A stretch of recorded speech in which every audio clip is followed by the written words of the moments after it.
basic biology teacher, when I was 16, said, there are these cells that have been alive since 1951, and the woman they came from died, and she was black. Like, that was all he said. And I went, what? What are these cells, and who was she, and did she have kids, and what do they think? And those moments, that's what writing is all about.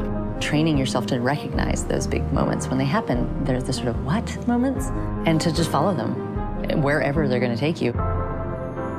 The greatest responses that I get to the book usually starts with, I hate science, or I almost didn't read it because it was about cells and it sort of freaked me out, but then I couldn't stop. And a lot of what brings them through the story is the characters.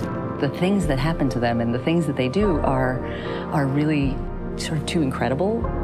It's a story about family, and it's a story about what happens when you lose a mother, children trying to learn about their family, while at the same time, you're learning that you actually benefited from their mother's death. Every single person out there's not a single person in the world, really, who hasn't benefited in some way from these cells. I've had kids come up to me saying, my mom had cancer when I was growing up, and she's alive because she took this drug that they used HeLa cells to develop. So I feel like all of these things that the family went through when Henrietta died, I didn't go through because Henrietta's cells helped save my mother.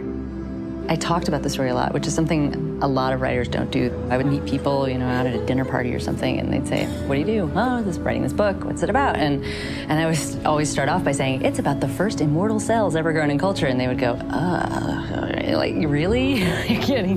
But I'd be like, no, it's interesting. And then I would start to tell the story of the family and the cells and what they did, and inevitably everyone's reaction is the same. It's like their jaws would drop, and they would just like, really? What are you doing out of your house? Go home and write this book because I want to read it. Good science is all about following the data as it shows up and letting yourself be proven wrong and letting everything change while you're working on it. And I think writing is the same way. And I think that the process of this book was that. I mean, I started writing it thinking I was just writing a book about the cells and the woman they came from. What you imagine the unknown is going to be is never what it actually is. Malden Reads is brought to you by community groups, residents, city leaders, local school and businesses in collaboration with the Malden Public Library and MATV. For a complete calendar of events and more information, please visit maldenreads.org.